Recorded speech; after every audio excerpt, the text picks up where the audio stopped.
एक बार आकर तो देख कैसा ये मंजर है, एक बार आकर तो देख कैसा ये मंजर है कि पसलियां आंतों से जा लगी हैं और ये खेत फिर भी बंजर है। नमस्कार। 73 वर्ष हम आज़ादी के पूरे कर चुके हैं, लेकिन फिर भी दुख की बात यह है कि जो हमारा किसान है, जो हमारा अन्नदाता है, वो दूसरों का पेट तो भरता है, लेकिन आज भी कई बार भूखे पेट सोने के लिए मजबूर है। इसके पीछे कारण ये है कि किसान को उसकी उपज का उचित मूल्य नहीं मिलता है। इन्हीं समस्याओं को देखते हुए केंद्र सरकार ने 3 बिल संसद में पारित किए हैं और महामहिम राष्ट्रपति जी के हस्ताक्षर के बाद ये तीनों बिल कानून के रूप में हमारे समक्ष हैं। इन तीनों बिलों के क्या कुछ फायदे हैं, क्या कुछ हम इनसे अपेक्षा कर रहे हैं भविष्य में, इन सब विषयों के साथ हमारा आज का कार्यक्रम हम लेकर आपके समक्ष हैं। सबसे पहले मैं आपका परिचय कराना चाहूँगी हमारे मेहमानों से।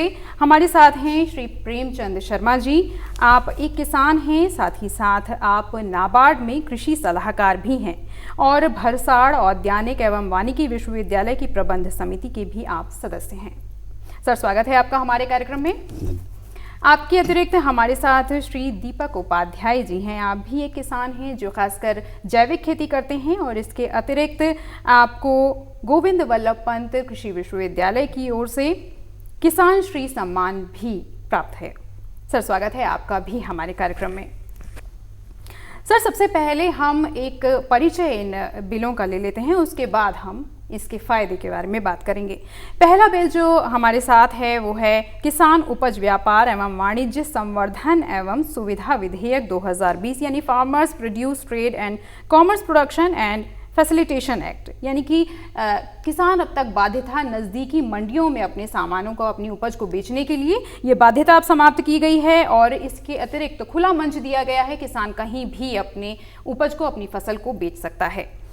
दूसरा बिल किसान सशक्तिकरण एवं संरक्षण मूल्य आश्वासन अनुबंध एवं कृषि सेवाएं विधेयक 2020, यानी farmers empowerment and protection agreement on price assurance and farm service act. इसके तहत कॉन्ट्रैक्ट फार्मिंग की अनुमति किसानों को दी गई है। और तीसरा और अंतिम बिल है आवश्यक वस्तु संशोधन विधेयक, यानी एसेंशियल कमोडिटी अमेंडमेंट एक्ट 2020, जिसके तहत भंडारण की अनुमति भी अब किसानों को दी गई है। सर, सबसे पहले हम बात करेंगे एमएसपी की। एमएसपी एक शब्द इस्तेमाल होता है, यानी कि न्यूनतम समर्थन मूल्य। क्या ये समाप्त होने की इसकी आशंका है इन बिलों के आने से?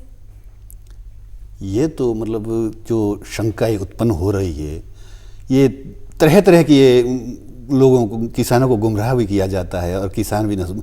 लेकिन मैं तो ये कहता हूँ कि जो इस समय जो ये विधेयक पास किए गए हैं, मैं तो उसके समर्थन में ये चाह रहा हूँ कि भाई हमको तो इसी समय इसका रिजल्ट देखने को आ रहा है, क्योंकि अब भी हमने जो मंडी में सामान, क्योंकि इतना घबरा गया है मंडी का आड़ती भी, उसे डर लग रहा है कि अब किसान हमसे दूर होते जा रहा है, क्योंकि उसके लिए सुविधा अब तो उसके खेत में आ रहे हैं, उसका माल खरीदने वहीं खेतों में पहुंच रहे हैं। अब वो घबरा रहे, जो हम मंडी में पहुंचा रहे हम माल अपना, उसका भी हमें अच्छा मूल्य मिल रहा है, ताकि वो इसलिए डर रहा है कि ये किसान हमसे दूर न हो जाए। ये हमको बहुत बढ़िया ये लगा कि, लेकिन ये जो भी काम लागू होता है वो धीरे धीरे उसका असर धीरे धीरे होता है।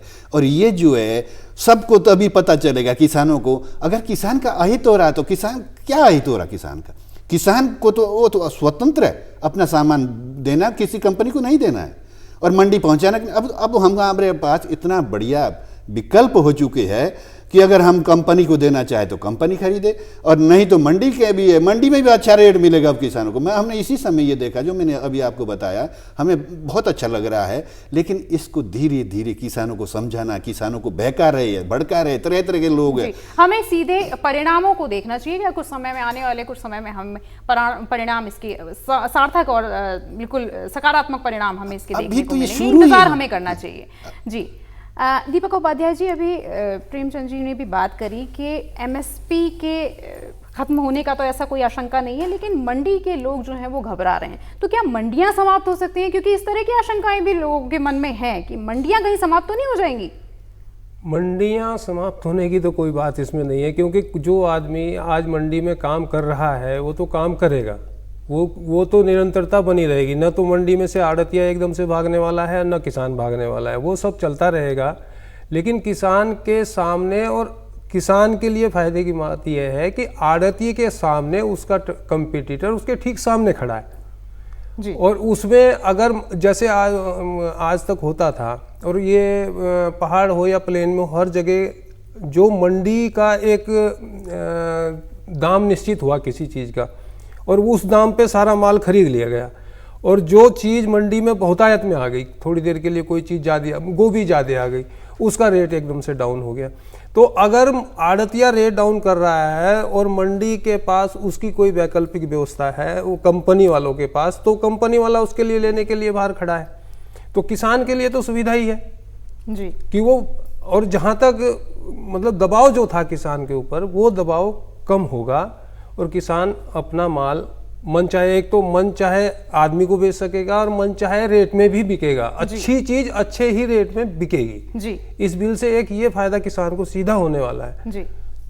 प्रेमचंद जी, यहाँ पर ये भी एक सवाल खड़ा होता है कि उत्तराखंड में क्योंकि मंडियाँ हम देखते हैं कि सीमित हैं, हालांकि अभी पीछे कुछ समय से लगातार सरकार ये प्रयास कर रही है कि मंडियों को बढ़ावा दिया जाए, लेकिन फिर भी हम देखते हैं कि उत्तराखंड में मंडियाँ कम हैं।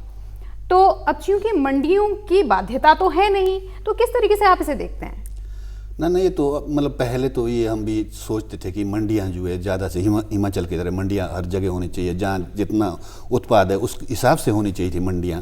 लेकिन अब साथ साथ ये भी जो आज कंपनी को ये इसमें जोड़ा गया है कि हम जो अपना उत्पाद हम सीधा किसी भी कंपनी के साथ अपना एक कर से अपना उत्पाद जो उनको दे सकते हैं। मुझे तो इतना बढ़िया ये लग रहा है इससे कि आप देखिए, अगर किसी शहर में या किसी कस्बे में एक ही दुकान है किसी चीज की, तो उसकी मोनोपोली चलती वहां पर जी। लेकिन अब जो जैसे ही ये कर दिया है कि अब जो कंपनी को भी जोड़ दिया है, अब बिल्कुल किसानों के हित में हो रहा है। किसानों को समझना पड़ेगा, धीरे धीरे जो है किसानों को ये पता चला कि वाकई सरकार ने, अच्छा अगर किसानों का ये होगा बुरा होगा तो किसान तो अपने आप जवाब देगा सरकार को भी जी, बिल्कुल कुछ साल बाद वो तो जवाब देना आएगा किसानों को। तो किसान के पास सब चीजें, किसानों को समझना है ये किसान के हित में है, इसमें परेशान होने का ये मतलब ही नहीं है कि हमको परेशान नहीं होना चाहिए। कि हम तो इस समय मैं तो अपनी बात कर रहा हूँ, मैंने अपनी आप गोभी अभी मंडी में पहुंचाई है 2-4 दिन में। पहले तो यूँ करते थे, आड़ती यूँ डालते थे अंगुलियाँ, अब वो खरीदार यूँ पकड़ता था, अब हमारा तो समझ से बाहर थी। लेकिन अब जो है बिल्कुल हमको घर बैठे बता रहे कि भाई साहब आप माल भेजिए, हम आपका इतना, क्योंकि घबरा रही है कि आज आने वाला समय जो है मंडियों के लिए भी ये बिल्कुल बहुत अच्छा ये किया है, नहीं तो ये मोनोपोली बिल्कुल एकदम से कम कर दी है। हम तो इसका स्वागत करते हैं और किसान धीरे धीरे समझेगा जब उसको फायदा होने लगे। जी, तो कहीं ना कहीं इन बिलों के माध्यम से किसान का सम्मान भी बढ़ा है।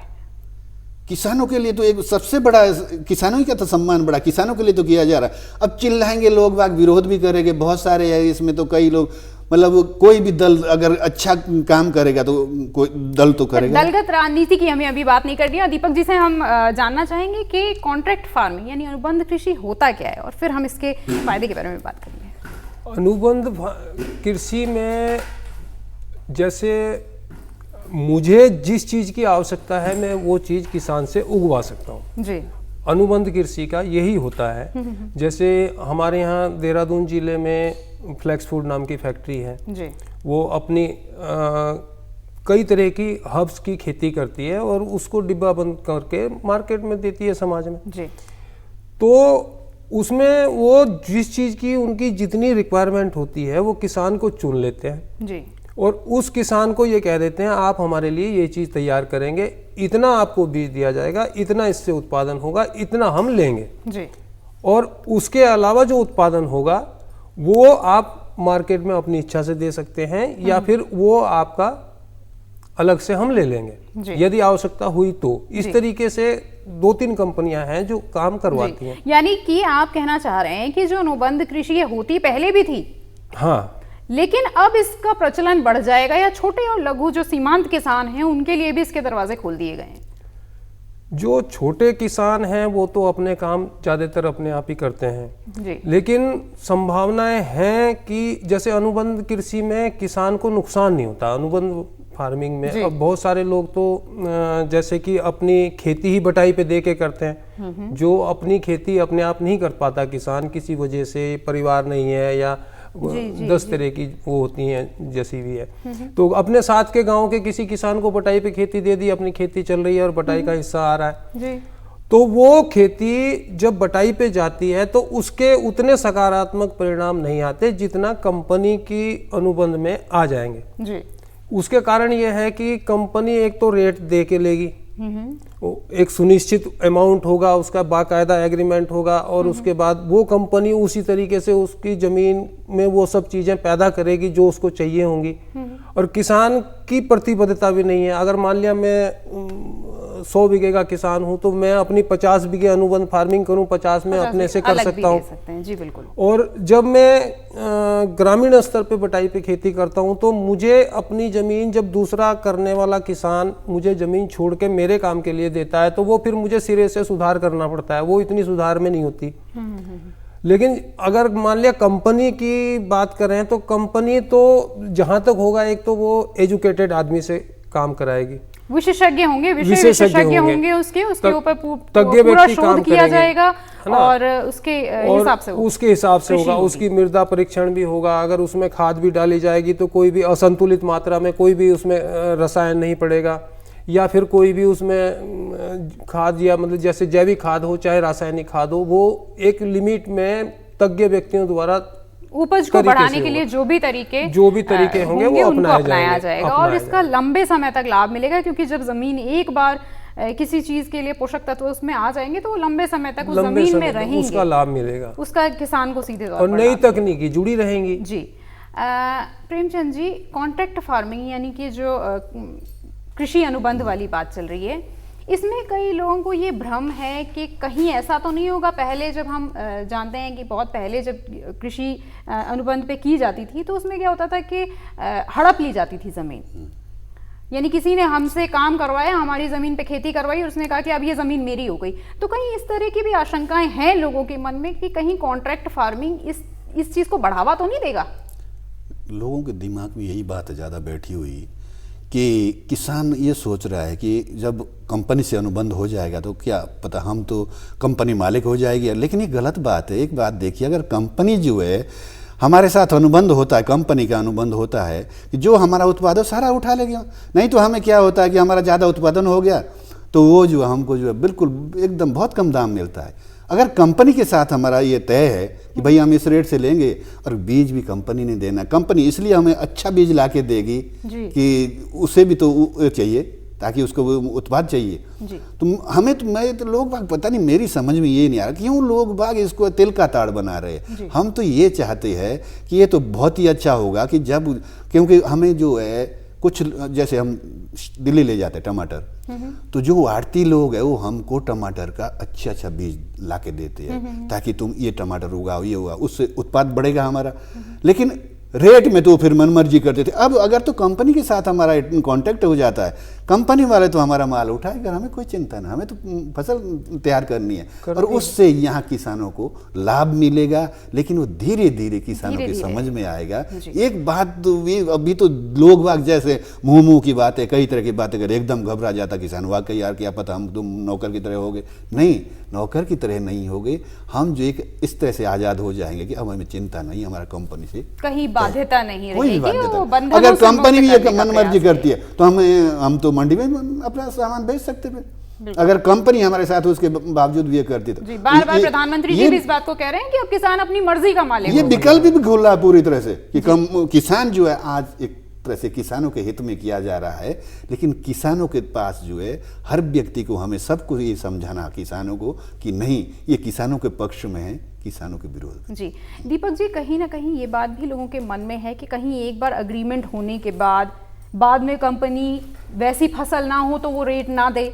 ऐसा है कि फार्मिंग में तो रेट के ऊपर ये बात किसी हद तक सही भी है, और दूसरा क्या है कि अब मान लिया कॉन्ट्रैक्ट में कोई कंपनी काम करती है और उसको नुकसान होता है तो वो लीज से पहले जमीन किसान को छोड़ के देगी ना जी, क्योंकि हम तो अनुबंधित हैं। और जैसे आपने कहा कि कब्जा कर लेगी, राजस्व में जमीन किसान के नाम रहनी है और कंपनी का एक टाइम होना है जी, वो टाइम किसान सुनिश्चित कर सकता है उस टाइमिंग 1 साल के लिए करे, 2 साल के लिए करे, 3 साल के लिए करे, एक टाइम किसान सुनिश्चित कर सकता है। जी। किसान अपनी आधी जमीन दे सकता है, आधी को स्वयं से कर सकता है, वो किसान की इच्छा के ऊपर है।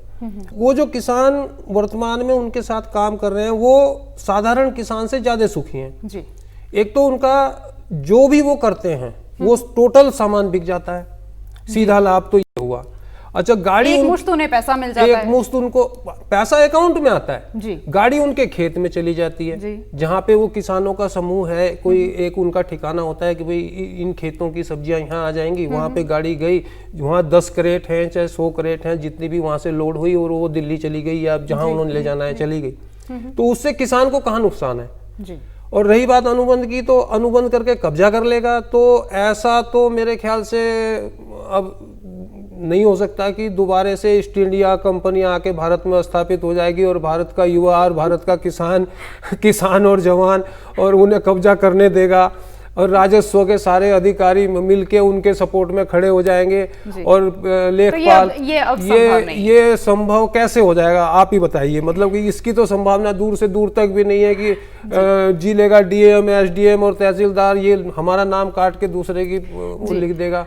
अच्छा, एक जो तीसरा बिल है उसमें चूंकि अब भंडारण की अनुमति दे दी गई है, ठीक है, तो भंडारण में कहीं कहीं लोगों को ये लग रहा है कि कहीं ऐसा तो नहीं है कि भंडारण करके लोग एक साथ इकट्ठा करके स्टोर करके रख लेंगे और जमाखोरी और कालाबाजारी इससे बढ़ सकती है, तो क्या कहेंगे प्रेमचंद जी? एक मतलब जो भंडारण है, हम तो बहुत पहले से ये चाहते थे कि भंडारण होने चाहिए ताकि किसानों का जो है जिस समय ज़्यादा उत्पाद हो जाता है तो वो सीधा मार्केट में उसके बिल्कुल एकदम कम दाम मिलते हैं। अगर भंडारण होता है तो इससे बढ़िया कि हम तो ये चाहते थे कि भाई भंडारण जो है जगह जगह पर ये इस तरह के भंडारण के केंद्र होने चाहिए ताकि लोगों का जो है उत्पाद उसमें रहे और समय समय पर वो आगे मार्केट में ले जाए या कंपनी को दे। इस तरह के भंडारण करने से तो फायदा ही होगा, नुकसान कहाँ हो गया भंडारण करने से। मतलब कई हमने देखा, हिमाचल में भी हम देख रहे हैं कि जहाँ जहाँ ये भंडारण ये है इनके, तो इस समय अपना माल सारा भंडार कर, जब देखा कि हमें मार्केट में सही रेट नहीं मिल रहा, अपना माल भंडारण कर दिया। और इससे जो हमको फायदा है, नुकसान नहीं है भंडारण। किसानों को अगर किसान सही समझे तो किसान, ये तो किसान के हित का है, भंडारण तो बहुत ही गजब का है। और अगर भंडारण नहीं होता तो क्या हमारा जो उत्पाद है उसको तुरंत ले जाना पड़ा जिस दाम से मिलेगा, क्योंकि किसान तो ऐसा दुकानदार है बेचारा जो अपनी कीमत बोल ही नहीं सकता अपने सामान की, लेकिन आज के बाद बोल सकता जी। आज जो आज़ाद है कि आज वो कह सकता कि मैं इसमें इतने में दूंगा, नहीं तो मैं भंडारण करता हूँ अपना सामान। बिल्कुल। आज एक बात आप दोनों लोगों से ये जानना चाहूंगी, उत्तराखंड के परिप्रेक्ष्य में भंडारण या कोल्ड स्टोर के कितने आपको दिखाई दे रहा है, स्कोप कितना है? पहले दीपक जी आपके पास आऊंगा। जी, उत्तराखंड में भंडारण की स्थिति, जैसे पहाड़ी क्षेत्रों में तो भंडारण कम ही होता है जी। किसान के स्तर पे पहाड़ी क्षेत्रों में भंडारण प्लेन से ज़्यादा होता है। पहाड़ की एक परंपरा है और हमारे वो लकड़ी के बक्से कुठार हमारी माताएं बहनें जो हैं उनको भरती हैं और जब वो ये मानती हैं कि जब इसमें पूरे 10 क्विंटल राजमा मैं इकट्ठा कर लूँगी तो 10 क्विंटल को एक साथ बेच दूंगी, ऐसा भी रहता है। लेकिन यहाँ बड़े भंडारण की अगर बात करते हैं तो बड़े भंडारण में कम है, स्टोरेज कम है। हमारे उत्तराखंड के अगर पहाड़ी क्षेत्र को देखें, अगर प्लेन वाले जिले में देखें तो वहाँ तो जगह जगह हैं। और हम लोग देहरादून और हरिद्वार जिले में से तो काफ़ी कुछ लोग करते भी हैं, जैसे आलू रख लेते हैं, गेहूं रख लेते हैं, धान भी रखा जाता है। कुछ किसान अभी ऑर्गेनिक बोर्ड के माध्यम से कुछ स्टोरेज बने हैं, तो वहाँ पे किसानों को किस किसान का कितना कुंटल या कितना किलो रखा है वो अपने मर्जी से रख भी सकता है और वो उनके महीने के हिसाब से चार्ज देके वापस भी ले सकता है। ऐसी व्यवस्थाएं हैं। अच्छा, उस भंडारण से लाभ ये जरूरी है, पहाड़ी क्षेत्रों में ये थोड़ा सा जरूरी है कि जहाँ पे भंडारण की व्यवस्था नहीं है, क्योंकि पहाड़ में मंडियाँ तो हैं जगह जगह, बहुत ज़्यादा तो नहीं है लेकिन जो हैं वो कहीं कहीं है, लेकिन भंडारण की तो कहीं भी व्यवस्था पहाड़ पे नहीं है। जी। अगर देखा जाए किसान के स्तर पे जो मामूली बात है वो तो बहुत कम है। और एक ये भी कारण है कि पहाड़ के लोगों को कम दाम में सीजन में ही अपना, जैसे मंडवा झंगोरा, अब जैसे मंडवा झंगोरे की बात करें तो कीमती चीजें हैं जी। और पूरे मतलब पूरी दुनिया में इनकी विशेषता के आधार पर डिमांड है ना। तो अगर ये तो फिर व्यवस्थाएं आगे करनी पड़ेंगी। और जैसे कि एक इसमें FPO वाली जो बात है इन्हीं बिलों के साथ में आती है कि सोसाइटी कंपनी को ही छोड़ दें और कोऑपरेटिव सोसाइटियों के माध्यम से, जैसे हमारे स्वयं सहायता समूह हैं, वो अपने स्टोर डेवलप कर सकते हैं पहाड़ों पे जी। तो ऐसा कुछ अगर होता है तो भंडारण की व्यवस्थाएं तो करनी पड़ेंगी जी। और अभी जैसे स्वयं सहायता समूह है, महिलाओं के हैं, पुरुषों के हैं, किसानों के भी हैं गवर्नमेंट के स्तर पे ये, और किसानों को जागरूक किसान इस काम में लगे हैं। और जैसे कोऑपरेटिव सोसाइटी के माध्यम से अगर स्टोरेज बन जाएंगे, और भंडारण का एक लाभ ये भी होगा कि जब मान लीजिए जैसे अभी आपने कालाबाजारी की बात करी, चाहे अगर कंपनी कालाबाजारी करती है और उसकी किसी चीज़ की, चाहे वो अनाज है, दाल है या मसाले हैं, उसकी कीमत बढ़ती है तो सीधा फायदा व्यापारी को होता है, किसान को उसमें कुछ नहीं मिल पाता। अगली बार तो किसान चौकस रहेगा ना जी, वो अपना अगर भंडारण के कारण अगर कीमत बढ़ती है और कंपनी फायदा उठा लेती है तो फिर किसान भी भंडारण शुरू करेगा ना, भंडारण कर सकते हैं। बिल्कुल, ये अनुमति मिली है तो अनुमति है। प्रेमचंद जी, एक तो उत्तराखंड में मैं इस तरह का स्कोप आपसे जानना चाहूंगी, और दूसरा प्रश्न ये है कि क्या आप कहीं ना कहीं किसानों की अशिक्षा या फिर उनकी जागरूकता में कमी को भी जिम्मेदार मानते हैं कि उनका पिछड़ापन का ये भी एक कारण है? हाँ, ये काफ़ी इसमें ये दिक्कतें आती है कि मतलब किसान जो है, खेती बाड़ी तो आज वही किसान कर रहे हैं अधिकतर जो कम पढ़े लिखे। हमने उत्तराखंड में तो अधिकतर ये देखा, पढ़े लिखे तो चाहे वो कृषि को ये नहीं ज़्यादा है, लेकिन कृषि में तो इतना ये है स्कोप है। आज आप देखिए कि मैं 64 साल का हूँ और मैंने इतनी अच्छी खेती कर रखी जो देखने लायक, मतलब जी बिल्कुल। उसमें जो है मतलब आप कोई भी आदमी ये नहीं कह सकता कि यार, लेकिन अगर मन बनाए, लेकिन हमको ज़्यादा क्या है कि किसानों को प्रशिक्षण देना जी, और देना उस हिसाब से प्रशिक्षण देना है कि वहाँ पर किस चीज़ का प्रशिक्षण देना है। अधिकतर किसानों को जो है किसान के यहाँ प्रशिक्षण भी देना चाहिए, क्योंकि मैंने कई जगह मैंने ये प्रश्न भी किया है कि अगर किसी सरकारी संस्थान में आप प्रशिक्षण देते किसानों को, तो किसान क्या कहता है, जो पंक्ति में बैठा हुआ किसान होता है वो कहता है उन अधिकारियों को जो प्रशिक्षण देते हैं कि यहाँ आप तो बताएंगे यार, आपकी तो 2-1.5 लाख तनख्वाह है, जरा उनसे पूछिए किसानों से कि जिसको गैंती उठानी पड़ती है।